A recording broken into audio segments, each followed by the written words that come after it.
May gusto lang akong liwanagin. Kung totoo yung pinahayag ni Kibuloy na gumagamit yung mga nasa Malacanang ng budo at saka black magic. Kung minsan kasi pag nahaluan ng kabulaanan nawawala sa katotohanan yun eh. Palagay ko walang budo doon eh. Yung mga sex orgies na sinasabi nila.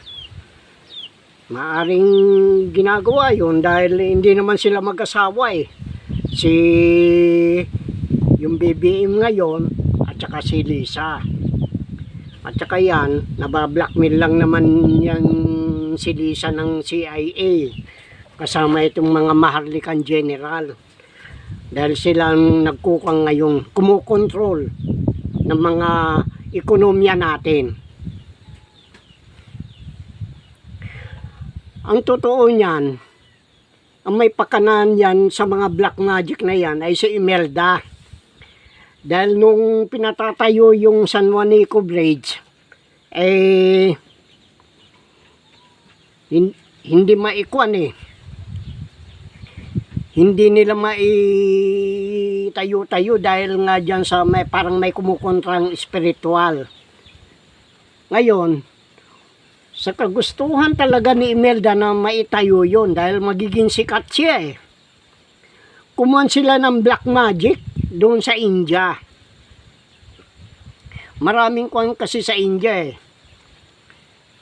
Parang dyan bumagsak yung isa sa mga tatlong kwan ng hari.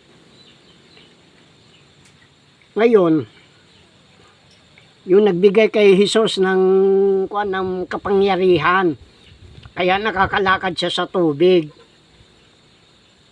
Ngayon, kung gano'n ang kwan yan,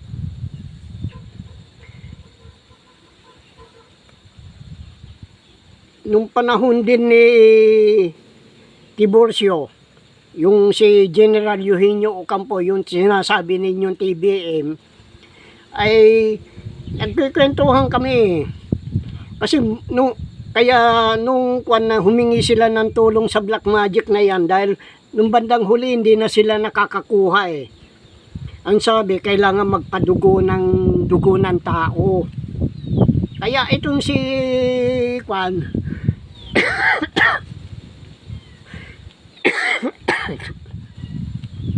ang namamahala sa paghuhukay ay itong si Tiburcio. Ngayon, ang ginagawa niya doon sa dalawang opisyal, pinag-uulot niya.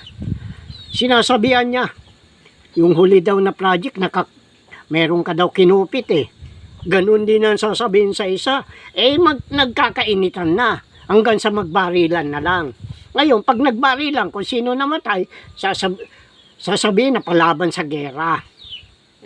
Sa Mindanao. Yan ang mga katwiran nila noon. Paano ko nalaman yan? Siya din ang nagkikwento sa akin. Kaya nangyayari yan. Ngayon, ako man tinitira din nila. Kaya hindi nila ako magalaw-galaw eh. Takot din sila eh. Ako man tinitira din nila. Hindi naman nila ako magalaw. Kaya yung mga kasama ko, yun ang tinitira nila. Kaya dyan natatagalan itong trabaho na ito. Siyempre kasama mo, kailangan isalbar mo. Kaya ako nakakapag-misyon kung saan-saan dahil nga dyan sa mga gawain nilang ganyan. Ngayon, itong sinasabi na lahat ng Philippine asset, may dumating na isang lumabas sa yan sa Facebook na lahat ng Philippine asset ay iniipon na. At ang gustong mangyari, itong BSP at saka itong Department of Finance ay hahatiin 50% sa kanila. O di kunin nyo kung kaya nyo, yan ang katwiran ko. Dahil hindi naman nila basta-basta makukuha yan dadaan sa akin yan eh.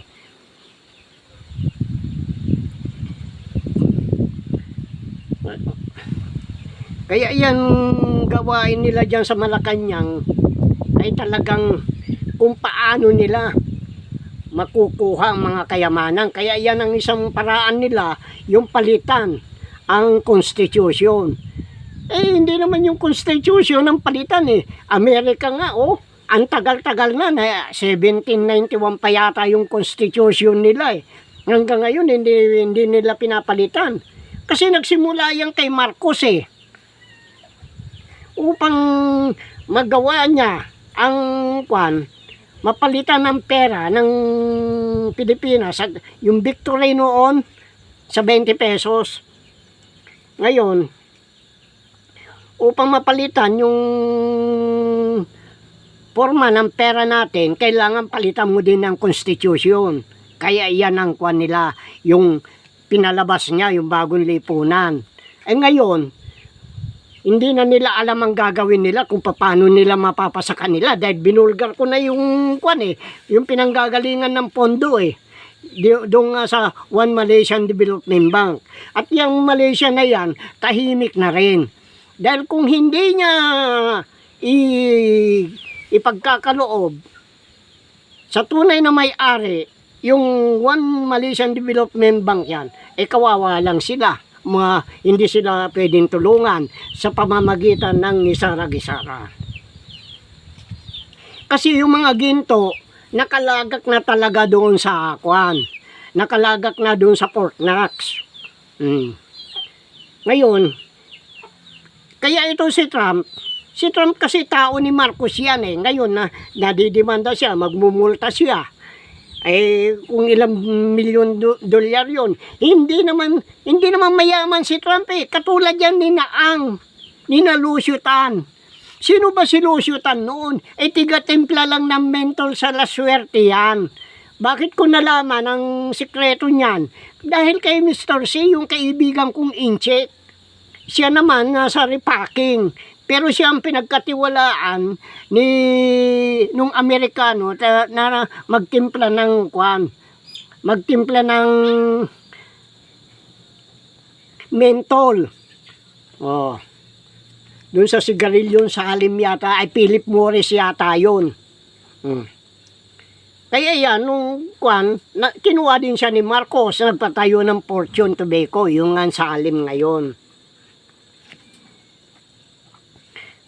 Maraming kababalagan na hindi alam ng kababayan natin, yung mga pinaggagawa ni Marcos. Kaya ang tingin nila napakabuti. Oh. Eh hindi naman kanya yung mga ginto na yan. Yan ang sinasabi ko eh. Kaya yan, nagpupumilit na sila kung paano nila Kaya umpisa na yan eh. Una, doon sa United Nations, binaboy na siya noon. Kasi nung yung nagsalita, hindi yun ang kumandidato. Alam ng mga tiga-kwan yan, ng mga tiga-ibang bansa, mga dignitaries. Pero yung mga tao na ay hindi alam yan. At kasi yan, kinukuberan ng yan. Yung ibig kong sabihin, inlinilihim ng mga mainstream media sa buong mundo. Palibasa'y hawak nila. Katulad ng mga CNN yan noon, yung British Broadcasting yan, BBC, marami yan na hawak nila. Kaya, nangyayari, ang tao ligaw sa katotohanan.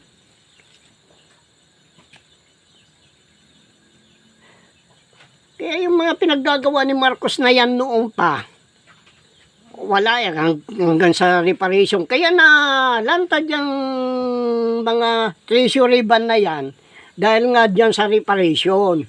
Ilalagak nila sa central bank. Yan ang gusto ng Japan noon. Sa central bank nila ilalagak. Ngayon, nabulat-lat yan na may mga treasury bond yan.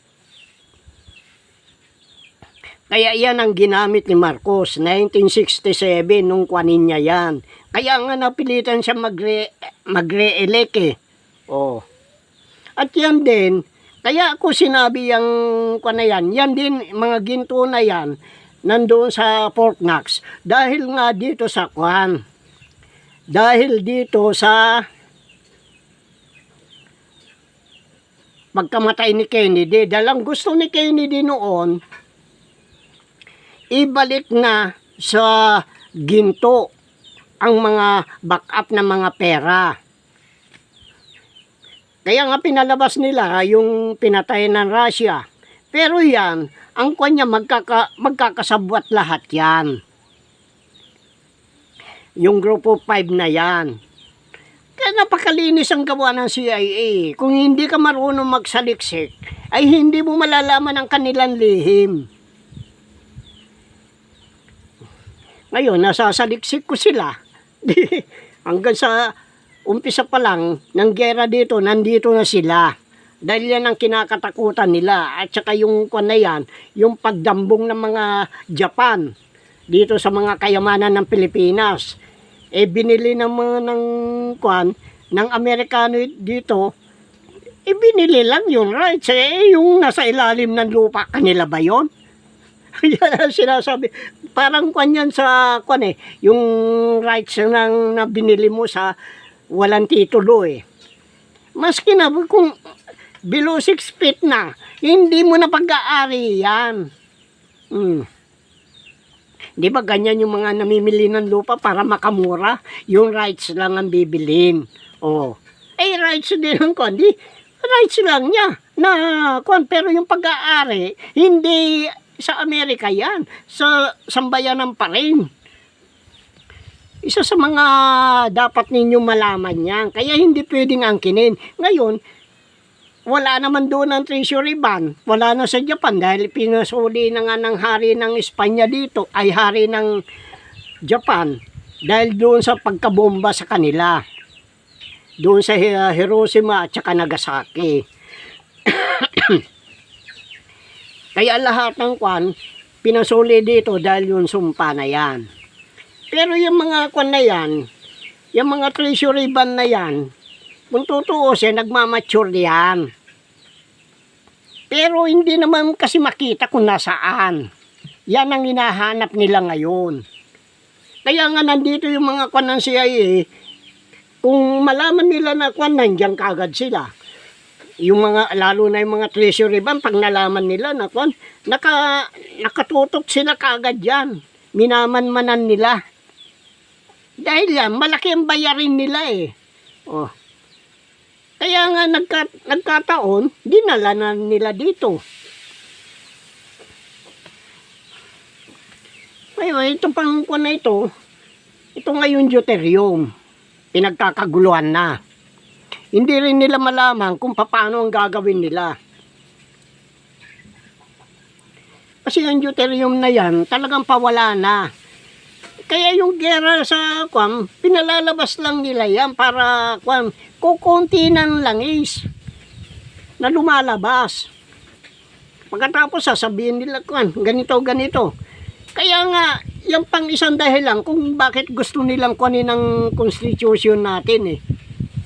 Para ibigay lahat sa dayuhang kuno. Pero sila din ang kasosyo. Pero ang Pilipino, hindi kasali dyan. Trabahador, mananatiling trabahador. Yan ang inaayawan ko, kaya ayaw kong buksan yan. Hindi naman nila alam kung saan bubuksan. Yung mga trabaho nila, puro mga karumal-dumal eh. Yung, mula doon sa ama hanggang sa anak, karumal-dumal ang trabaho ng mga Marcos. Ngayon, nalalantad na, nabababoy na sila. Tignan mo yung nangyari sa Australia, binaboy na siya. Nakakahiya. Kung ako hindi na ako pupunta doon eh. Kinakapalan na lang yung mukha niya eh, na parang tabla eh. Hindi, parang simento na rin, mas kinasampas-sampalin mo. Hindi na rin kukunin eh. Kaya, naku, kung ako yan, talaga hindi na ako pupunta. Yung ganon, binababoy ka, pagkatapos nandun po, babalik ka pa rin doon. Kasi yan, naghahanap ng kakampiyan. Kaya nga sabi ko, lagi ko inuulit ito eh. Yung China at saka Amerika, kung wari lang yan. Mga bagsak ang ekonomiya niyan eh. Anong gagawin nila? Makikipaggera na bagsak ang ekonomiya nila? Kaya,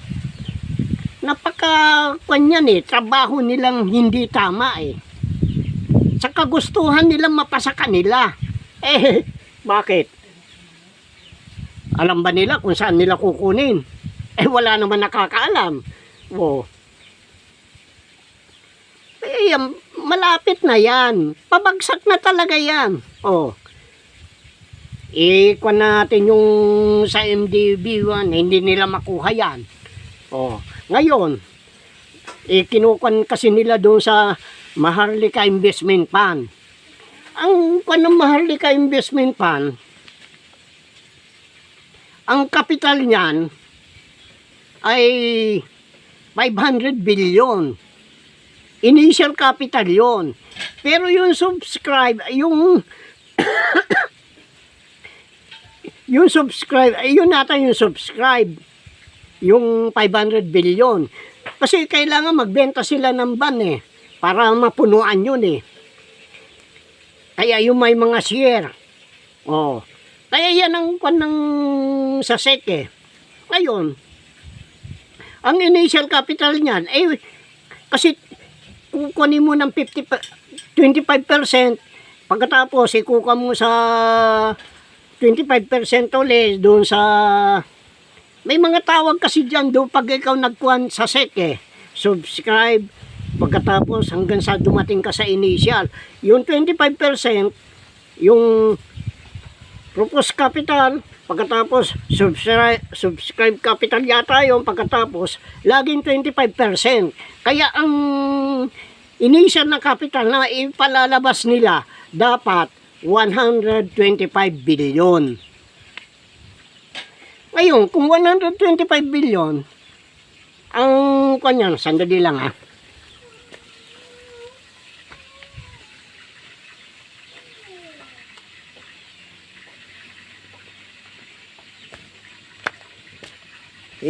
kuwan ko para maliwanagan kayo kagad.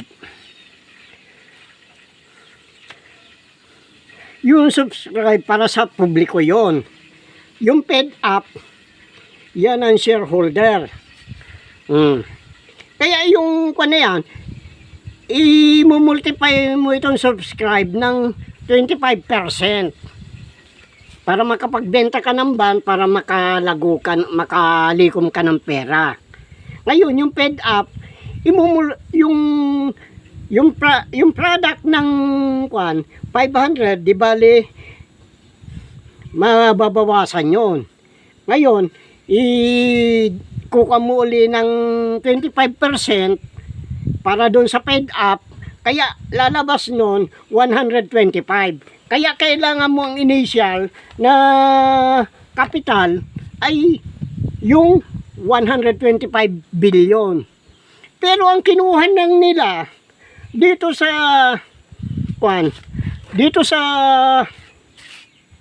Land Bank ay 75, pagkatapos sa Development Bank of the Philippines 25 billion, bali 75. Nagkulang sila ng 50 billion.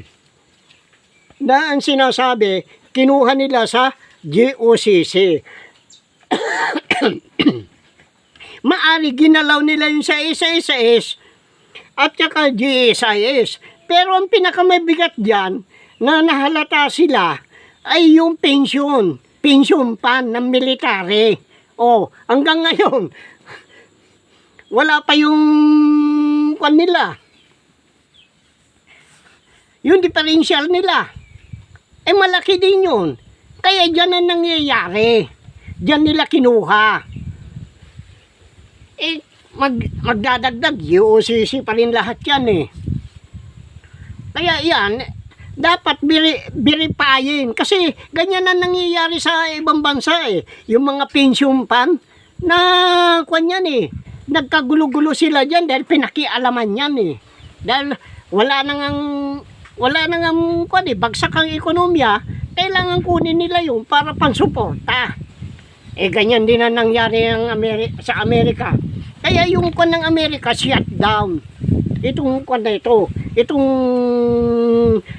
Marso na ito, nag-shut down na sila. Eh, ang laki-laki nung kwan na yan. Kakulangan nila. Dahil hindi na sila pwede mag-imprenta ng dollar. Dahil dito na dinala eh. Oh. Kaya dito, lumalabas. Ang CIA at saka Maharlikan General ang kumukontrol kasabwat itong Marcos na ito dahil diyan sa mga pagpipinansa ng giyera at saka sa mga terorismo. O lumabas na kaagad doon sa kwan, doon sa Marawi. O yung babae.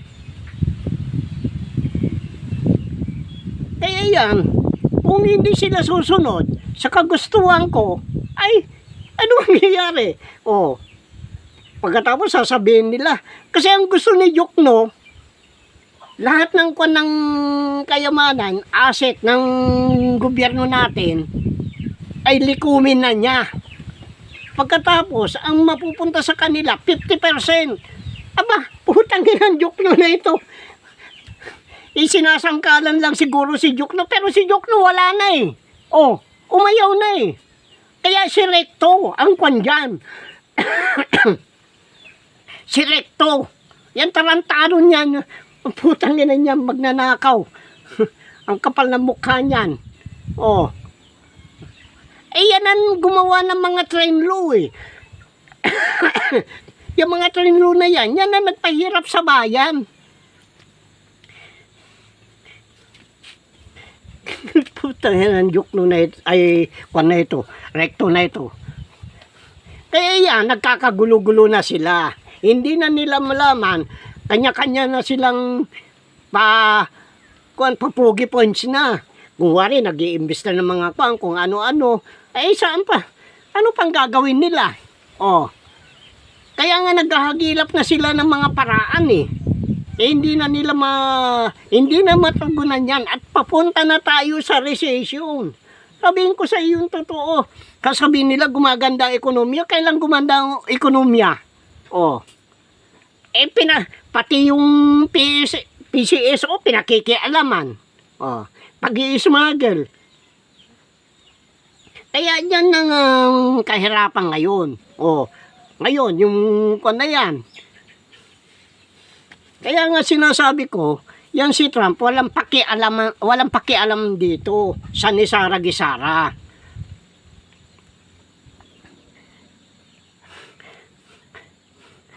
Tapos sasabihin niya, dahil nga doon nakalagak yung ginto, eh paano mong gagawin mo, pakunin mo yun?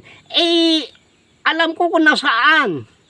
Oh, alam ko kung nasaan ang mga treasury bond na yan. Eh yun ang magpapatunay na hindi pag-aari ng Amerika. Yan, bakit anong pakialam ni Trump sa kayamanan ng Pilipinas? Itinago yan ng kwan. Kaya nga nalaman ni Marcos nga yan eh, dahil dyan sa reparation na yan eh.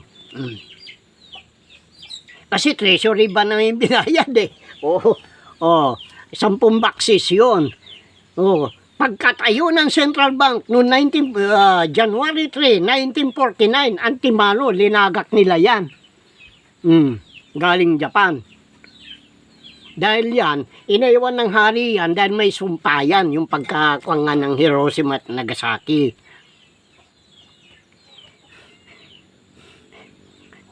Kaya iyan ang ginagawa nila ngayon. Kaya natataranta na yung mga yan.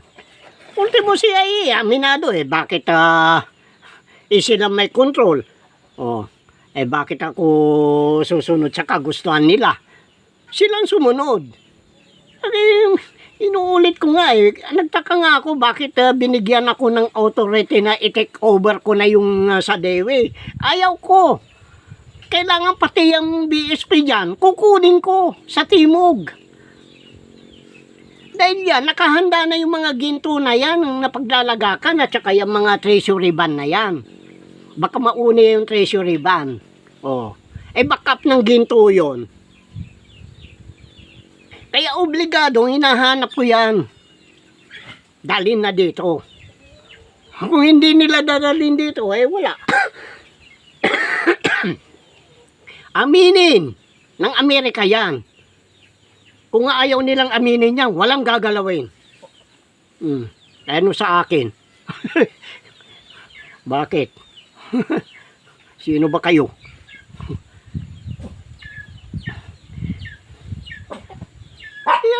mga kon eh. Kailangan ko eh.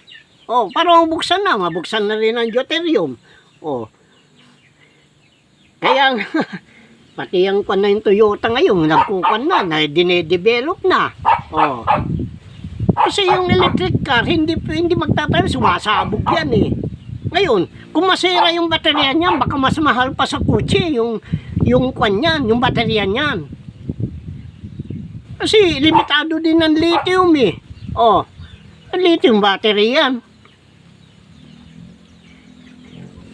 At hindi din pwedeng gamitin sa aeroplano yan. Oh, hindi pwedeng gamitin sa aeroplano yan. Alanganin yan. Maski na sa barko, alanganin yan. Kaya obligado yan. Kaya nga sinabi, fuel of the future eh. Maraming kuwan pa, maraming pag susunod, ipapaliwanag ko talaga yung mga kuwan na, yung mga magagandang pinagagawa. Kasi lumalabas na dyan, mamimigay daw sila ng bahay, libre. Puta, kung hindi pa magnakaw sa PCSO, wala silang pera. Kung ano-anong kinuha. Panay, ang pinalalabas nila, panay pogi points, mga pangako na nakapako. Walang maikuha na katuturan yan. Huwag na natin kanin yan. Sabi ko nga, yan ang gusto nilang mangyari. Palitan ng constitution, yung sa Amerika nga, ang tagal-tagal na, pinapalitan lang nila kung anong pan, iaamin nila. Kung anong gusto nilang i-ratify para baguhin. Pwede naman yun eh. Pero iba ang balak niyan. Yun sila makinabang. Ako naman, nanonood lang. Kung ayaw nyo, di wag. Kung ayaw nyo sumunod sa akin, di wag. Oh. Iamin ninyo ang constitution. Hindi ko naman gagalawin. Hindi ko naman bubuksan kayamanan. Anong mangyayari? Di wala din. Kaya natatawa lang ako dito sa mga lintik na ito eh. Yun ang kwan. Dahil maraming magaganda na pinagagawa. Totoo yan. Yung plano ko, hindi masusunod yung kagustuhan nila. Putang ina yan. Kaya yung mga kwan na yan, mga politiko na yan, kukunin niya na auditin, pero yung sabi ko dadaan natin sa tamang proseso. Hindi yung katulad na proseso, pag mayaman ka, wala kang pananagutan. Pag mahirap ka, kawawa ka. Pero hindi ganon. Lalagay natin sa tama. Dahil kung kunin mo nga yun sa constitution na yan, nako, pati yung mga pag-aari ng inchik na yan, kukunin yan. Hindi nila pag-aari yan. Oh, binili nila. Kanino nila? Iyon ang mga liniligtas ng mga putang ng mga Marcos na yan, yung mga inchik na yan, at saka yung mga kanuna yan eh. Yan ang liniligtas nila, kaya gusto nilang palitan ng constitution. Tingnan mo ang panluloko nila. Oh, bibigyan daw ng ayuda, papipirmahin. Pagkatapos, people's initiative na daw.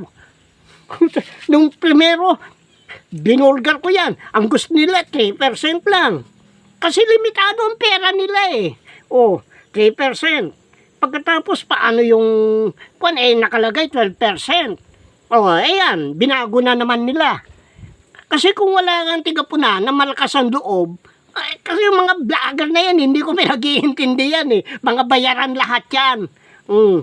Kaya yan, diniligaw lang ang isip nyo kung ano issue ngayon, yung iba nakalimutan na nila. Hindi na nila pag-uusapan katulad ng Pandaraya. Oh. Ngayon, ginigising na naman nila. Kaya mahirap yung mga na ganyan mga trabaho. Kasi kung ikaw, may pinapanigan na politiko, ay, wala ka. Wala ka sa katotohanan. Ngayon, sa buatan lang yan. Yan ang trabaho ng CIA. Mga long range planning na kinukuha nila. Ngayon, nabigla sila sa akin. Binigla ko yung pagkasara.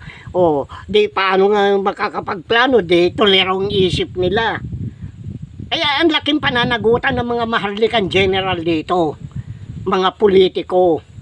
Kaya nga ang kumukontrol dito sa mga kwan, yung presidente na yan, kung hindi ka susunod, papatayin ka. O di kaya, tatanggalin ka sa pwesto, hihiyain ka. O, kailangan sumunod ka sa kanila. Alam na ang buong mundo na nag-iimprenta ng dollar dito dahil sinulat ko na. O, paano yan ngayon? Hirap na sila. Kaya, ganyan na lang ang kwan natin. So, susunod, siguro, babanggitin ko na yung kung anong mga kagustuhan. Sigurado ko, mas maganda kaysa doon sa ginawa ni Gaddafi sa kanilang bayan. Yan lang ang kwan ko. O, tama na.